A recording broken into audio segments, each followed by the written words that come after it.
I'm hoping that Mary Fowler will be able to play that 10. And I would just hate to see her break down early in the tournament. It's all to do with unleashing Carpenter.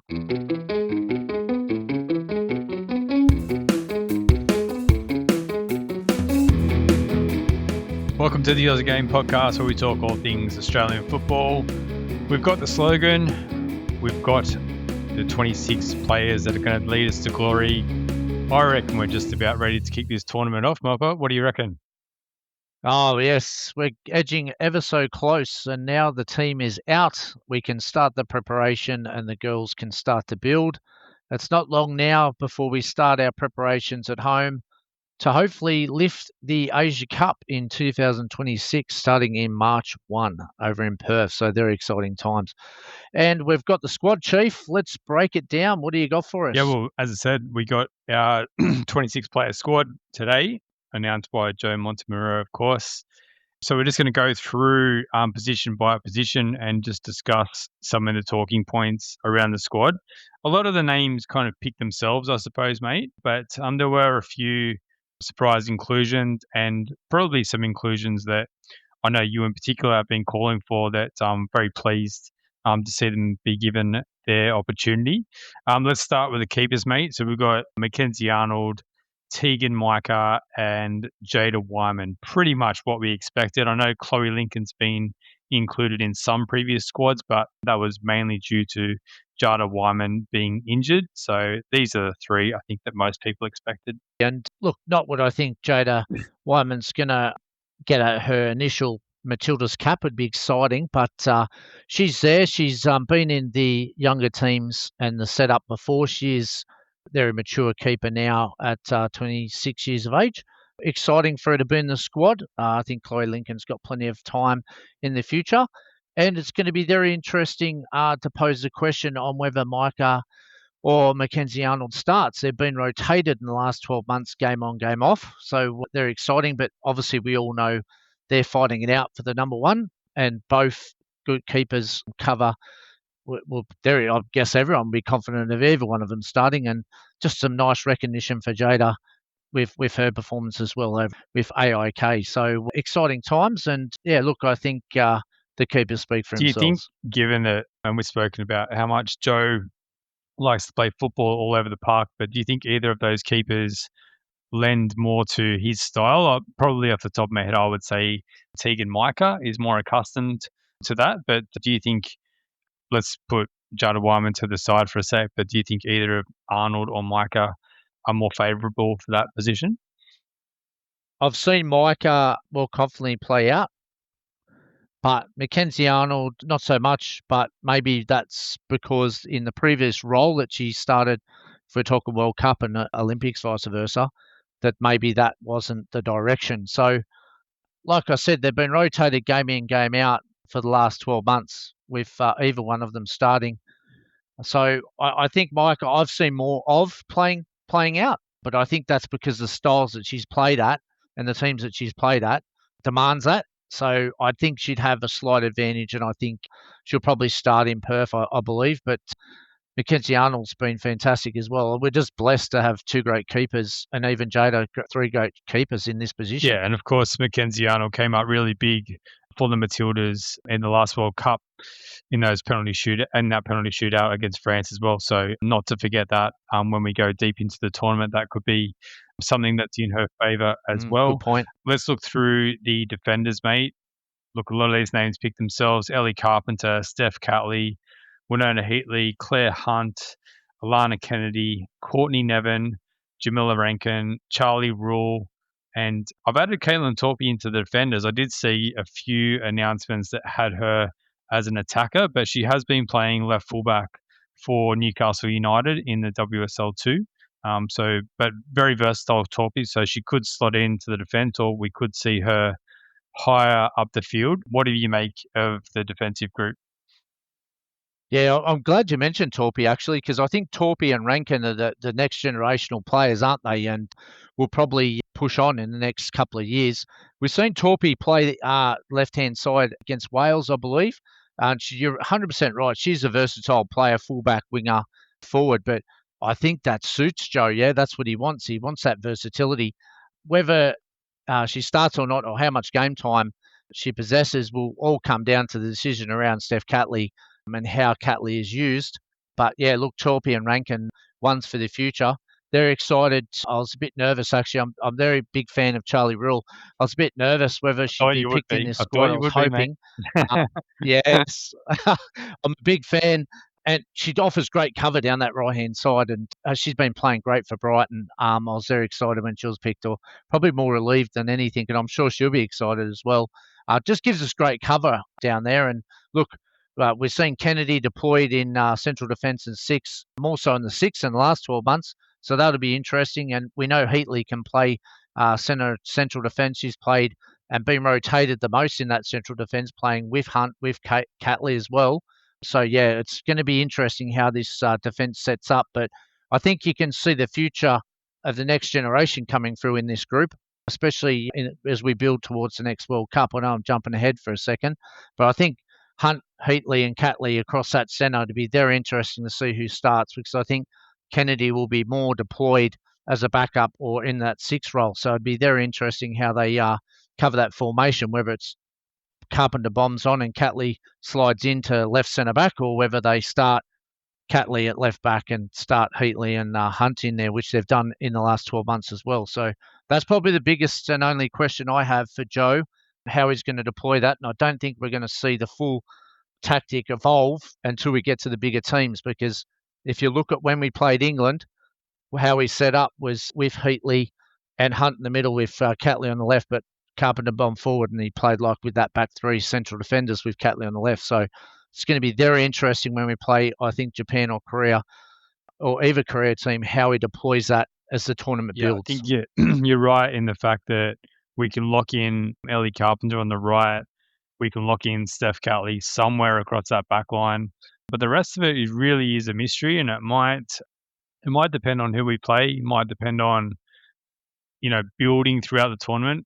One thing that I do recall from the World Cup is that we had such a tight squad, and you could tell by the time we got to the semi-final and then even that third place playoff, just how fatigued those players were. So I think even though this is a shorter tournament, I think that's something that's going to be very much on Joe Montemurro's mind as to how he utilizes, with showing respect to these nations that we're going to play in the group stage, but how he utilizes some of the more fringe players and rotates through to ensure that when we come into, let's say we play Japan in the semi-final, that we're primed and ready. There's minutes in the legs, but not too many in the legs. So, look, you're right. It depends on Steph Catley, right? Like if she plays on the left, it could be any kind of mix of Heatley, Hunt, and Kennedy. I would say in the middle. If Steph Catley plays in the middle, it'll be one of those pairing her. But then it could be Torpy or Rankin playing off that left. And then, just a tactical shift. I mean, you mentioned Torpy, like she's gonna push forward. That's her natural game. Rankin's probably a bit more of a natural, traditional left back.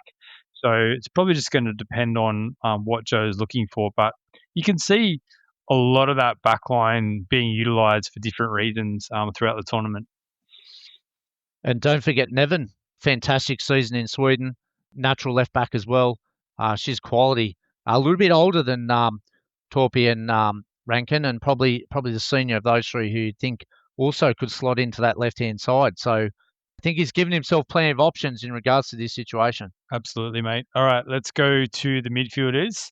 Alex Chidiac, Kyra Cooney-Cross, Katrina Gorry, Amy Sayer, Emily Van Egmond, Claire Wheeler. The big surprise, I don't think it's a shock for me to say this, is Alex Chidiac. She has been playing and even scored a goal recently for Como, but hasn't been a consistent part of the Matildas mix for quite a while. I believe she wasn't part of those squads, Joe Montemurro's first squads, when they played those games in WA, but hasn't been consistently used. But I suppose she's been rewarded for some good form, and I wonder what Joe's thinking is with Alex Chidiac in the squad. I just think versatility, flexibility, a bit of depth in that space, especially we'll all wonder where Fowler will be deployed at coming on or later in the tournament. So I think it gives us that little bit extra depth. So look, this midfield speaks for itself. I don't think, like you said, there's going to be too many surprises. I think you've seen the coming of age of Amy Sayer with Fowler being out the last 12 months. She's got plenty of opportunities from probably Fowler's absence. Cooney Cross has been allowed a bit more luxury too further forward with Fowler's absence as well, which has seen him rotate those two sixes.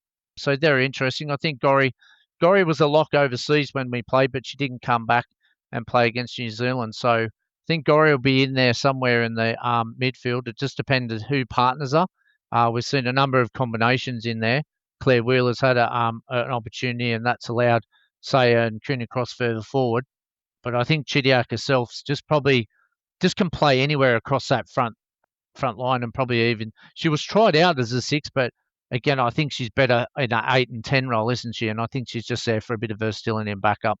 She was right on the edges, wasn't she, in the World Cup squads? So, she did have a bit of a gap, but then he's obviously looked at who's playing, and she's definitely in the mix, isn't she? She's starting every week, so that's rewarded for her performances over there, like you said. Yeah, interesting looking at, if we're assuming that we're playing two holders and one further forward, whether that's an 8 or a 10. I suppose looking at that lineup, you'd consider Cooney Cross, Gorry, Sayer, and Wheeler as your holders, and then Van Egmond and Chidiac as your further forward. But I think when we get to the forward that have been selected, we know that a few of them can pop back into that pocket behind the striker as well, if we're going to play like that. But that's not to say that the likes of like Cooney Cross can't go further forward, and we've even seen Van Egmond play as a 6 before. So it's plenty of flexibility and options for Joe Montemurro with that small but versatile list of only 6 midfielders that he selected. Definitely. All right, mate, let's look at the forwards. We've got Caitlin Ford, ever stalwart for Arsenal, Mary Fowler, returned for Man City, and then just got a knock in training, has been out. But obviously, there is our X factor and blue chip. She'll no doubt play a part in this tournament, and they're an important one. Great to see Carly Johnson get a pick. She's been in the younger teams and scored a goal for the Matildas when she got her cap as well. She's got a couple of caps, so she's been rewarded for that, and she's been in on the radar, which is great to see. Sam Kerr, we all know, will captain and lead the side. Holly McNamara is but one of the up-and-comers, isn't she, for Melbourne City, and she decided to stay at home with Melbourne City and take her chances, and they were in Asian Champions League, which gave her a little bit more football. But we're seeing the rise from her after a horrid couple of years with injury. She's really putting a good 12 to 18 months together. Hayley Rasso's been in Germany, hasn't got too much time, been a bit part player wherever she's been in the last few years, but we know how important she is to the Matildas and how she links out wide on the right. Remy Sampson, just a workhorse, isn't she? And had a good club career, in the last 12 months. And Michelle Heyman, I just think, offers something different as a target person. And really, Tom brought Michelle back just to get that experience while Sam Kerr was out.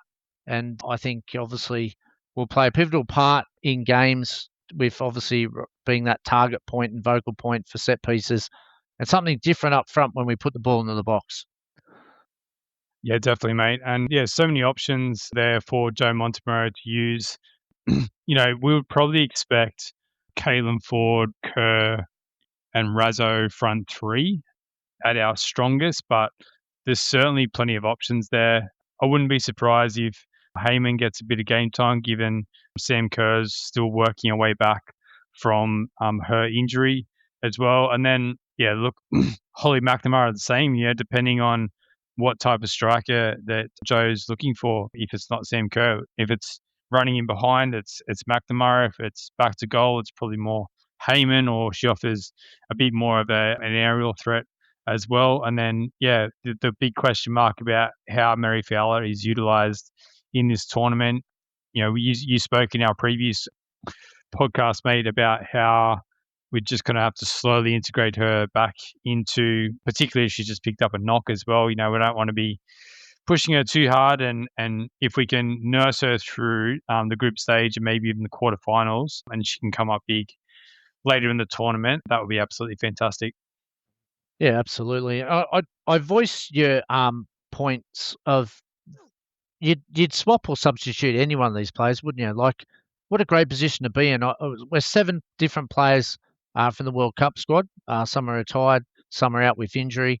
But like you said, and advocate your point, there's so much depth in this squad, and you'd be more than happy to see any of them substituted or play a bit part role or play a full game. I'd just be so confident in any one of these players making the difference. And I think that's what's been created by Tom and Joe in these last couple of years. And it's pretty exciting stuff when you look at that situation that we're in now and the players coming up underneath. I think it's fantastic squad, huge amount of depth, huge amount of talent, and yeah, like you said, to have Mary Fowler, one of our blue chips, just working way back, playing those X factor roles, it could be gold. It could be game changing, and that's what we're going to need when we get deeper in this tournament. I was waiting for you to say X Factor because that's what you kept saying in the preview but no, you're right. And Joe kind of mentioned this in terms of bringing in that next generation, because let's not be crazy. Like, for a lot of these players that are kind of 30 plus, it's maybe their last tournament. If not, it's likely that the World Cup next year is going to be their last tournament. So we really do need to expose some of these younger players. And looking at that forward line, you got the likes of Seamson, McNamara, Carly Johnson coming through.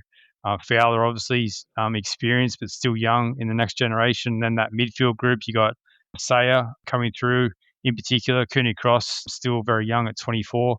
And then there's the back line as well. You got your Winona Heatley's, and then even like a Torpy, still quite young, and raw. So, and Charlie Rule as well. So you've got opportunities there to actually expose them in this this Asian Cup environment. And I'm sure that Joe, as much as he is focused on this tournament, will be thinking about the World Cup going ahead and what he can achieve from this tournament outside of winning the tournament that's going to benefit them in the World Cup. Yeah, definitely. Well said, mate. And look, this is an exciting team. So, all right, mate. The big questions starts off though. Who's going to start in March 1st in Perth, and who's going to start hopefully in the World Cup final? What are your thoughts? Asian Cup final, mate. So, what do you think? World Cup final we'll get to next year. Okay. Asian Cup final. All right, so let's talk about game 1 in Perth versus the Philippines. Obviously, we know a few are still coming back from injury, and I think against the Philippines, as not to show them disrespect, but it is an opportunity maybe to put out close to your strongest squad. But then if we can get the game in our favour, maybe that's an opportunity to then expose some of the younger players. So what about the keeper? I think Tegan Micah will probably start in the tournament. Would you agree with that? Yeah, I agree. I think Tegan Micah's going to be starting. I totally agree. All right, and then the back line, for me, it's going to be Ellie Carpenter, Winnie Heatley, Steph Catley, and Jamila Rankin. Any different for you? Yep, us. Courtney Nevin is starting the left, and I think Catley and Hunt will start in the middle and Carpenter on the right. I think if we're going to see if these girls, Hunt, Torpy, and Rankin, can get into this game down the left-hand side, I think he's going to experiment in the first 2 games, and I think that's what will happen. I think Catley will be pushed back to the left. I look at the England-Wales games, and I look at the England game especially, and how he deployed that back 4 into a back 3. But that's why I just think with the team that we're facing, I think Nevin will start, and then you'll see obviously Hunt and Catley in the middle there with Carpenter on the right. Okay. All right. So what does the midfield mix look like for you then? The midfield mix is a lock for Gorry, who started both games overseas against Wales and England. I really debated who would play beside her, but I'm going to say it's going to be Kennedy. I did think it'd be Wheeler, but I think Kennedy will start next to Gorry and allow Cooney Cross to play a little bit higher and waiting for obviously Mary Fowler to come on at the back half of the game. That's my triangle mix in there with the 6-8-10 or 2 6s and 10 or 2 6s and 8, whichever way he plays it. But I'm sure we'll be very attacking in that first game. And I think that's why Nevin will be afforded the space down the left-hand side to link in with those midfielders. But I think he'll still go defensive there in the middle with Kennedy and Gorry. What about yourself? What's your mix? I'd like to see Kyra Cooney-Cross and Katrina Gorry as that double pivot, but being quite versatile as well. And in the 10, I'd like to see Amy Sayer given a run in the 10. I think she's had limited opportunity, but she's so versatile. She can play on that wing or in the 10 or in the 6.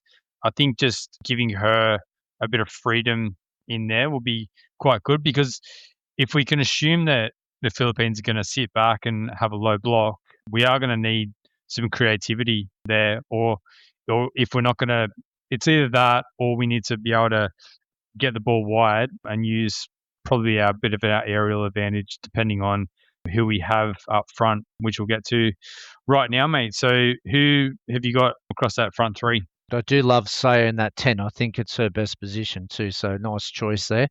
Look, they speak for themselves, and Rasso and Ford on the right and left and Kerr up front. I don't think there'll be any variation to this front three.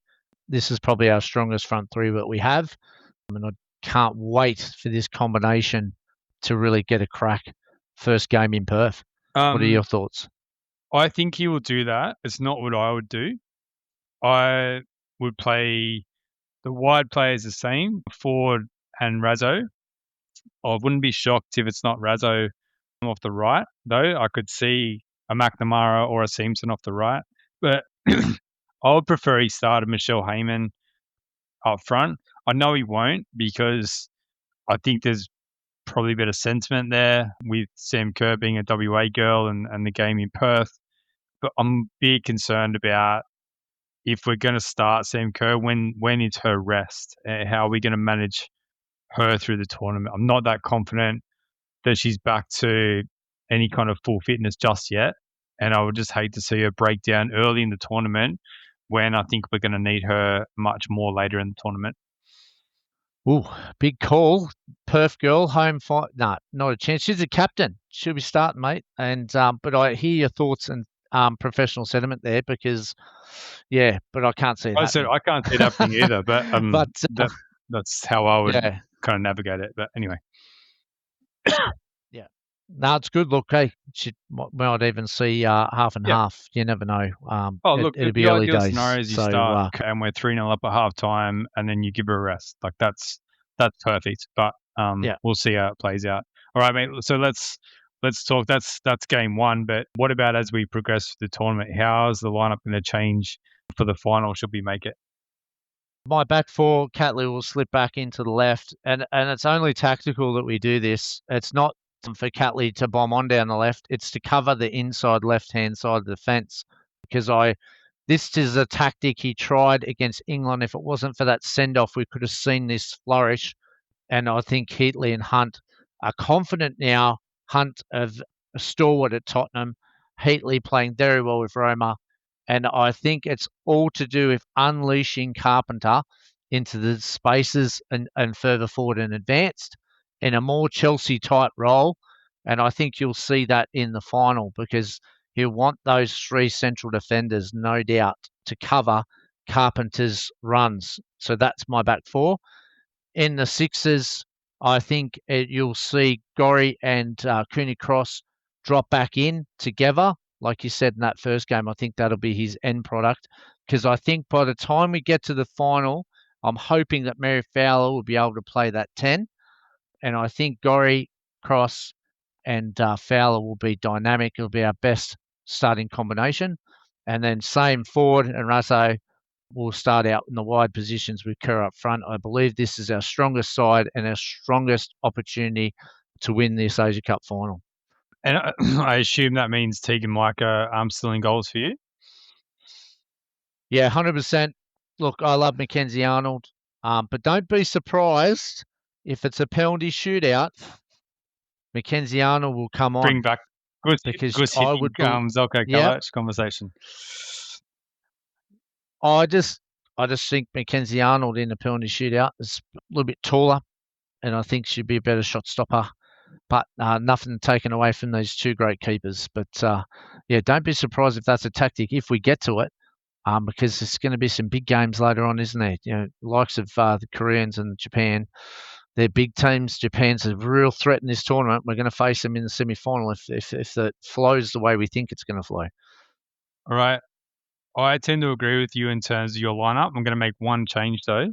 I'm going to bring in Emily Van Egmond to start in the 10 because I think her experience in this big game will be vital. And I don't think that Mary Fowler is going to be up for a start even after a couple of weeks. So I think that it's Emily Van Egmond to start and then Fowler to come on at halftime or 60th minute to influence the game from there. So, yeah, we basically agree on our strongest lineup, but I think that all of these players have a big role to play throughout the tournament, and I just can't wait for it to get started, Definitely. mate. I think you're going to see a lot more rotation, than the World Cup, and Australian fans should be excited because I think this, like I said before, this squad has full-on depth and versatility in every area, and very flexible. I like it. So, yeah, get excited, Matildas fans. Hopefully, every game's packed out, which it should be, and it's just going to be an incredible tournament for Australian football. And yeah, we'll be cheering on the girls in every game and providing as many updates as we can. Absolutely, mate. You're off to Perth for game 1 against Philippines. You excited for that? Oh, absolutely. Yes, got the travel route all planned out. Then we'll fly to Gold Coast and then back home for Sydney all the way. Luckily, the Sydney's got all those games in the back half of the tournament. But looking forward. I haven't been to Perth before and watched the Matildas over there, so they're exciting to see the stadium. I've been to Gold Coast against when we played Brazil. The girls played Brazil a couple of years ago, so looking forward to get back there. It's a really nice stadium as well, so I'm sure all Matildas fans and all of Australia will be excited. You're going to see the ratings go up because your number one team's in town, aren't they? They're very popular, the Matildas, and rightly so. With the amount of talent that we've got, and geez, isn't it exciting? So many players playing in so many good teams. It's just going to be an absolute cracker to see them all come together again. I just think we're absolutely primed. All right, just going to take a quick break for a public service announcement. Just the people of Western Australia, Mopper is coming. Button down the hatches, look out. That's it. All right. Can't wait. All right. Yeah, pumped for the tournament starting next Sunday, the 1st of March. Matildas versus Philippines to kick us off. And yeah, as Mopper said, we're going to be pumping out as much content as we can around the tournament just to keep everyone up to date and share our thoughts on everything that is happening. All right, mate, there's been plenty of other stuff happening in the last couple of days. So let's give a bit of a run through of what's been going on, starting with Sunday night into Monday morning. The WSL was in action. What about this scoreline? 7-3. Spurs, that's one of those old school scorelines for sure. Claire Hunt played the full 90 with the most completed passes and the most duels won. What about this? Caught me by surprise, mate. Spurs are 5th and only 5 points behind Man U in 2nd. There's a big gap in that top 5, and Spurs are a big part of it.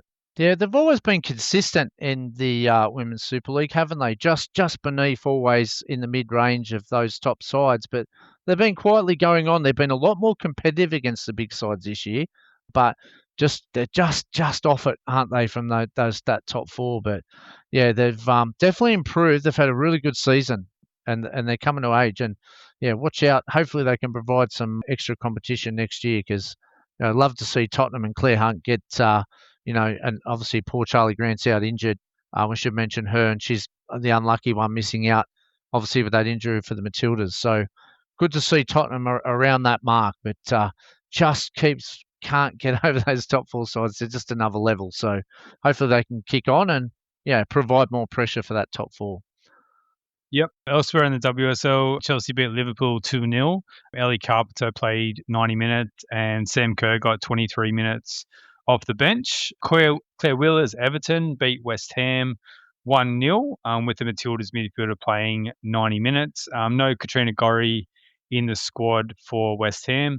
Dropping down to WSL 2, 90 minutes for Caitlin Torpey in Newcastle's 2-0 win over Portsmouth. So great to see Torpey straight in to that Newcastle lineup and getting plenty of game time. What about this massive 2-1 win for Parma over Hellas Verona with a stoppage time winner to Parma? Our star Socceroo, Alessandro Ciccardi, played the full 90, completed the most passes with the best accuracy. He also gave away the penalty, we should mention, that led to the goal for Hellas Verona. But the result has Parma 8 points clear of relegation, which is absolutely fantastic.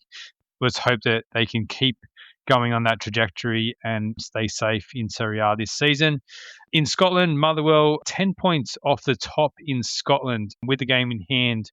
Following a 2-0 win over Aberdeen, Oscar Priestman played 90 minutes in that one.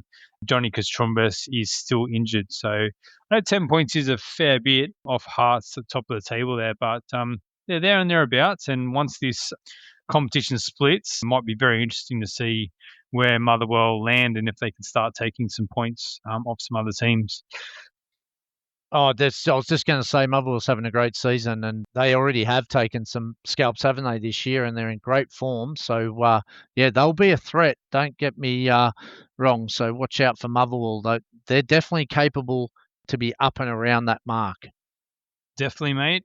Let's go down to League One in England. 78 minutes for Rafael Borges Rodriguez at the Emirates, but his Wigan were convincingly beaten 4-0 by Arsenal. I think it was 4-0 after like 27 minutes, mate, and queuing the rack stuff for Arsenal.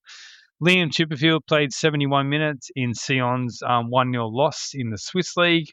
80 minutes for Jacob Italiano in Grazer AK's 1-1 draw with top of the table Salzburg. Obviously, thoughts go out to Lewis Miller with him being confirmed with a long-term injury, unfortunately. Looks like an Achilles. So, it's so sad for Lewis Miller to be missing this World Cup. But, on the positive side, Jacob Italiano getting some minutes. But I did see some reports that he might have got injured in this game. So hopefully it's not a bad one and he's an option for Tony Popovic. Winnie Heatley's Roma, they're held 2-2 by Napoli but remain top of the league still. Matt Ryan's Levante, they lost 2-0 to Valencia. And Garin Quol continues to do well in the Czech Republic. He started and played 58 minutes as his Sparta Prague won 2-0 to remain second in the Czech Republic. Yeah, that was a massive loss for Levante. Valencia was the one of the sides just out of relegation. It was a really 6-pointer. That's cost Levante big time. And the gap's widened now, so they've got it all to do, Levante. It doesn't look good in that loss. If that was the game they needed to win, that was the one. But unfortunately, didn't come off. And Valencia, we know the stalwart and how big Valencia is as a club, knocked them off. All right, thanks for that update, Sunday and Monday, Chief. On Tuesday, we moved to the top of the table clash in the championship. And it was both teams were pumped up for this one. And Riley McGree scores again. But his Middlesbrough side lost 3-1 to Coventry and lose top spot in the championship. Coventry were the better team on the day. I did watch this game. Middlesbrough had spits and spurts in this one, but Coventry at home were way too strong and back to their best. And they now regain top spot. Both teams have got 5 points on Millwall, so they've got a little bit of breathing space. But that's 2 from 2 for Coventry over Middlesbrough this year. So they've lost both games, Borough to Coventry, and looks like it'll be a fight to the finish, but it'll be relying on their own performances against other teams. And we also seen the A-League, and there was a bit of controversy late in this one. I'll get your opinion on this one as well. Sydney FC were in control, weren't they, against Auckland? They were 1-0 up, but they ended up playing a 1-1 draw at Leichhardt Oval. It was cagey, intense game. Looked like Popovic had won it for Sydney FC with a header laid on, but a calamitous own goal where Jordan Courtney Perkins cleared the ball straight in Alex Grant, and the ball rebounded into the net. Auckland love putting those balls into the box, don't they, when they threaten, and Sydney FC couldn't clear. And then the controversy at the end with Ufuk Talay absolutely ripped in front of everybody Al Hassan Toure on the field post-game for his decision to shoot instead of maintaining possession when Sydney were 1-0 up. Thoughts on that, Chief? It's been highly spoken about earlier on this week. I understand that you're frustrated. I understand that you want your striker to be running the ball to the corner or making a better choice than to shoot from the angle that he did and to put it wide. But a lot happened as well from the time that sequence played out to then Auckland getting the ball up the other end of the field, and then obviously the calamity that happened in the Sydney FC box. But I just think that Talay approached that completely the wrong way. As I said, I get that he's frustrated, and I get that you want to give your player a serve, but don't do it right in the middle of the field in front of all those cameras. What does that achieve for him, or for Toure, or for the playing group, or for Sydney FC for that matter? Like, what does that do? Like, all this kind of speculation and everyone's saying, oh, he's lost the dressing room now and all this kind of stuff is like, he could have taken 10 minutes, get him in the dressing shed, sure, give him a serve there, behind closed doors, rip into him as much as you want, but don't do it on the field. Not like that. Yeah, I hear your point. And when you look at football and break down football, it's, whether he shot or kept the ball, how'd they get into your box?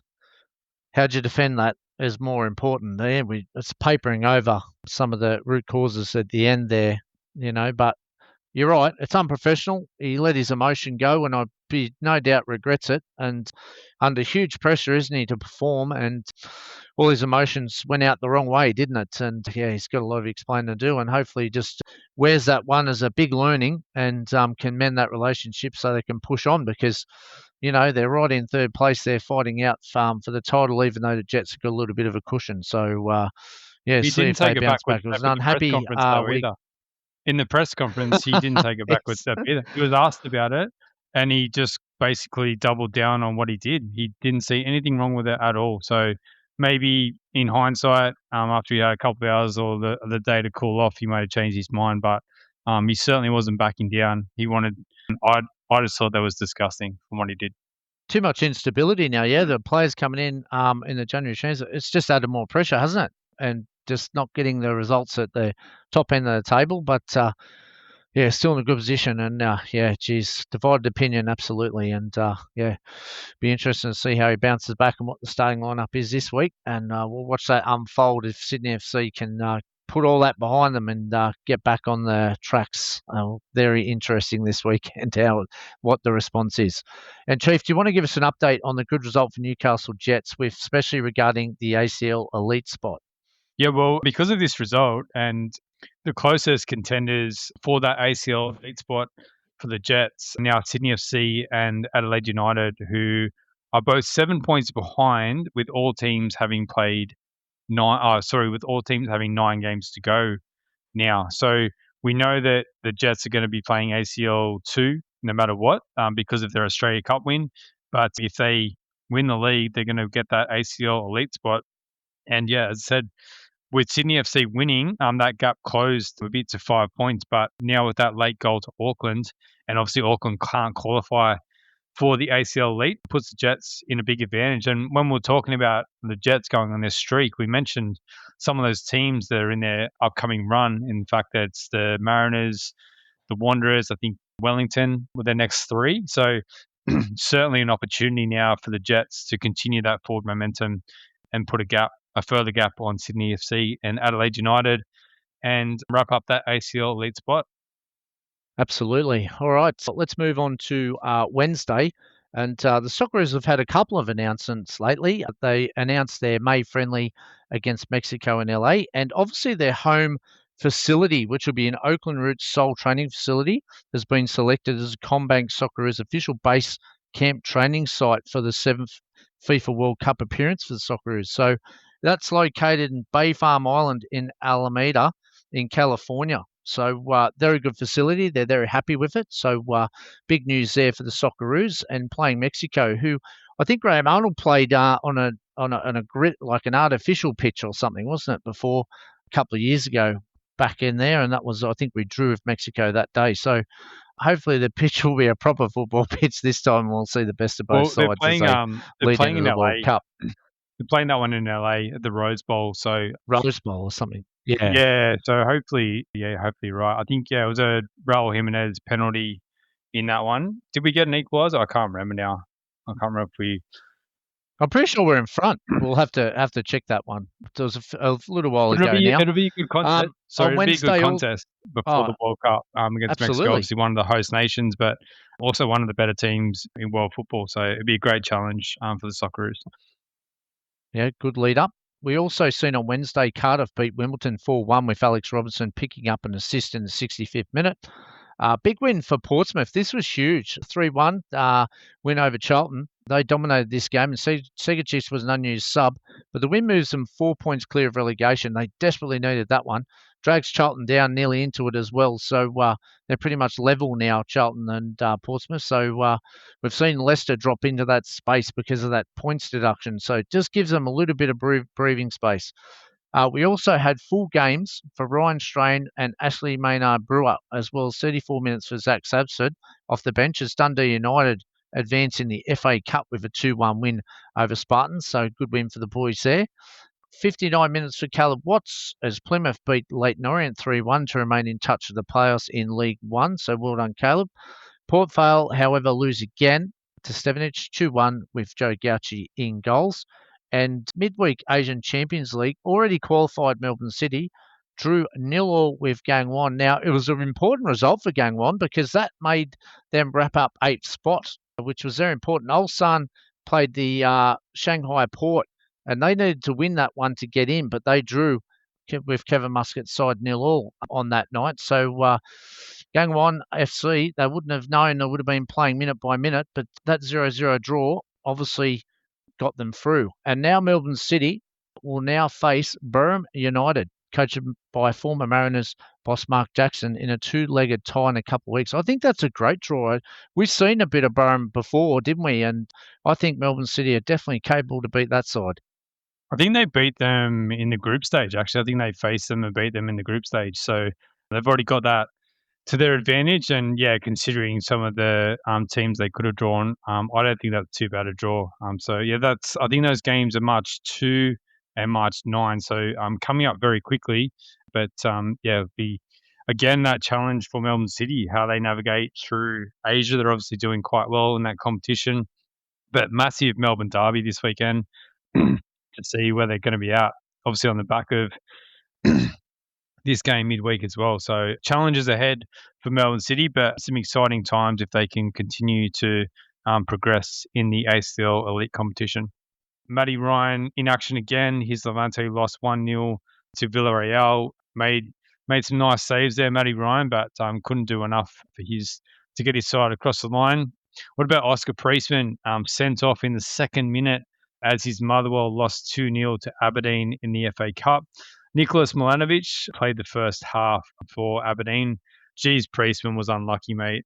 Just slipped and got called for probably denying an obvious goal-scoring opportunity, but so unfortunate, so early in the game, and really puts Motherwell on the back foot. Although they did square it up with a red card to Aberdeen, and then even Motherwell got a second red card late in the game as well. So yeah, but unfortunate for Oscar Priestman because, as we mentioned earlier, he's starting to get a good run of games going, but yeah, just unlucky in this one. Rafael Borges Rodriguez played the first half in Wigan's 1-0 win over Luton. And news just in, this game just finished. So MacArthur have drawn 2-2 with Bangkok United on the night, but unfortunately that means that they have lost 4-2 on aggregate and have been knocked out of the ACL2 competition. They conceded a really early goal. This one, I think, was about the second minute. They were already down 2-0 from the first leg. So back on the back foot right from the start tonight. So I think that's a really disappointing result for MacArthur to go out so early in this competition. They really should have set their sights on being able to go deep in the competition and maybe even winning it. But it does, I suppose, allow them to now focus completely on the league for the rest of the season. Yep, I agree with you, mate. That was a massive loss. You know, they were outplayed away from home, and shocking start. They just big learning for them, isn't it? Playing in Asia, so they got undone by their Achilles heel. We've seen a couple of teams break on them with pace, and it's their Achilles heel now with what their side looks like.